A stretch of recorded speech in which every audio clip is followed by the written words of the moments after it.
राजवाड़ा पर मोहन कैबिनेट के सामने श्री अहिल्या उत्सव समिति ने प्राचीन अहिल्या स्मारक को नए रूप में स्थापित करने के लिए प्रेजेंटेशन दिया।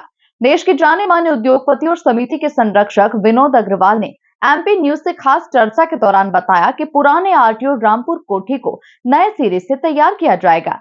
करीब 100 करोड़ की लागत से अहिल्या वन, बावड़ी, संग्रहालय सहित कई ऐतिहासिक चीजें विकसित की जाएगी। देखिए ये खास बातचीत। इंदौर के ऐतिहासिक राजवाड़ा के दरबार हॉल में जहां एक और मध्य प्रदेश सरकार की कैबिनेट मीटिंग हुई है, उसमें मंथन हुआ है। उसी के साथ साथ श्री अहिल्या उत्सव समिति ने भी एक प्रेजेंटेशन दिया है ताकि इंदौर में एक प्राचीन अहिल्या स्मारक को नए रूप में स्थापित किया जा सके। हमारे साथ देश के जाने माने उद्योगपति और इस समिति के संरक्षक विनोद अग्रवाल जी हैं। सर, किस तरह से ये प्रेजेंटेशन हुआ है और सरकार ने इसको कितना तरीके से स्वीकार किया है, क्या सुझाव और इसमें निकल कर आएंगे? आज पूरी समिति ने ताई की अध्यक्षता में एक पूरा वीडियो प्रेजेंटेशन किया है कि जो हमें स्थान मिला है, जो मध्य प्रदेश शासन ने ही हमको दिया है, 3 एकड़ लैंड है और उस पर रामपुर कोठी जो बनी हुई है, पुराना आरटीओ जिसको हम बोलते हैं, वो उन्होंने हैंडओवर हमें किया है। हम उसे पूरा उसी रूप में रखते हुए पूरा आज के ज़माने के हिसाब से उसको पूरा नए सिरे से तैयार करेंगे और उसके अंदर बावड़ी भी बनेगी, मंदिर को भी पूरा भव्य रूप दिया जाएगा। और माँ अहिल्या ने अपने जीवन में जो उनकी मान्यताएं थी, देश, देव और दान, उन तीनों को किस तरीके से माँ ने जिया है वो वहाँ पर लाया जाएगा और उसी के अंदर नर्मदा का घाट भी बनाया जाएगा, अहिल्या वन भी बनेगा और सेकंड फेज़ में डिजिटल का उपयोग करके एक पूरा आधुनिक संग्रहालय जिसको कह सकते हैं वो भी तैयार होगा। तो इस तरीके से वो पूरा प्रोजेक्ट है जो 100 करोड़ के लगभग का प्रोजेक्ट है।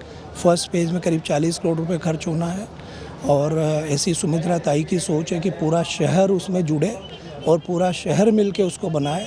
नो डाउट मध्य प्रदेश शासन का तो सहयोग पहले भी मिला है और आज भी उन्होंने कहा ही है कि हम पूरा इसको सहयोग करेंगे और 300 वर्ष में शहर को ऐसी कोई सौगात माँ अहिल्या की मिल जाए वो बहुत बड़ा बात होगी। सर, कैसे देखते हैं इंदौर की जिंदादिली को और इंदौर की सहभागिता को, क्योंकि इंदौर हर काम में पार्टिसिपेट करता है तो यहाँ को आज ऊंचे मुकाम पर, शिखर पर ले जाता है। इस परंपरा को कैसे आपको लगता है कि आप जैसे जो प्रबुद्ध जन हैं, जो योग्य भी हैं, सक्षम भी हैं, वो अपनी योग्यता के साथ इसको साबित कर रहे हैं, परिभाषित कर रहे हैं? भाई, इंदौर की जागरूकता तो आप स्वच्छता से ही देख सकते हैं।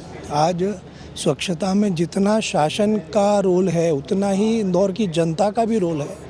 आज हम 7 साल से कंटिन्यू क्लीनेस्ट सिटी हैं, तो इंदौर में ऐसी कोई भी चीज़ आएगी और जब आएगी इंदौर शहर पूरे मन से उसमें लगेगा, ऐसा मेरा मानना है। हमारे साथ वैष्णव विश्वविद्यालय के कुलाधिपति हैं पंसारी जी। सर, आप क्या मान रहे हैं? इस समिति के आप भी सदस्य हैं, संरक्षक हैं, किस भूमिका में देखते हैं और इंदौर को नई उड़ान आपको लगता है इस ऐतिहासिक कदम के बाद मिलने वाली है? इंदौर की पहचान माँ अहिल्या है और जो स्मारक ताई के जो कल्पना है जो बनेगा तो निश्चित ही अहिल्याबाई के कार्यों को एक नई पीढ़ी को देखने का अवसर मिलेगा। इंदौर के जो 2-3 पीढ़ी से लोग रह रहे हैं उनको अहिल्याबाई का सब कार्य की जानकारी है और जो इंदौर इतना बढ़ गया है तो इतने जो नए लोग आए उनको अहिल्याबाई की कार्यों की जानकारी नहीं है। मैं निश्चित जानता हूँ कि अहिल्याबाई का स्मारक बनने पर इंदौर की जनता ही नहीं पूरे देश के लोगों को लाभ मिलेगा। उज्जैन और ओंकारेश्वर के बीच इंदौर है और अभी धार्मिक नगरी के रूप में दोनों प्रख्यात है और दूर दूर से लोग भक्त आते हैं और इंदौर ही उनका विशेष करके निवास रहता है। तो ये अहिल्याबाई स्मारक निश्चित एक बहुत बड़ी उपलब्धि इंदौर शहर के लिए होगी। इस अवसर पर आज से धन संग्रह का भी कार्य प्रारंभ हुआ है और हमारे विनोद जी अग्रवाल ने उस कार्य के लिए अपनी स्वेच्छा से राशि की घोषणा की है। धन्यवाद। माना जा सकता है सिंहस्थ के पहले ये कंप्लीट हो जाएगा? ये पूरी उम्मीद है, ऐसा बोला गया है, ऐसा प्रेजेंटेशन में कहा गया है कि ये सिंहस्थ शुरू हो उसके पहले ये कंप्लीट करें। देख सकते हैं कि कोई अगर पुण्य संकल्प को पूरा करने के लिए देश के, प्रदेश के और सुविख्यात जो है प्रबुद्ध नागरिक जब जुट जाते हैं तो वाकई में इतिहास को दोबारा रचने की एक प्रवृत्ति अपने आप आ जाती है। और शायद यही वजह है कि इंदौर में जो रेड कारपेट मोहन सरकार का बिछाया, उसके बाद अहिल्या उत्सव समिति ने अहिल्या स्मारक का बीड़ा अपने कंधों पर ले लिया है। देखना होगा आने वाले कल में सरकार की सहभागिता के साथ कैसे आने वाले सिंहस्थ 2028 से पहले अहिल्या स्मारक इंदौर को एक नए ऐतिहासिक लैंडमार्क के रूप में विकसित कर पाता है। फिलहाल मेरे सहयोगी अरुण यादव के साथ doctor Mahendra Singh, MP news Indore.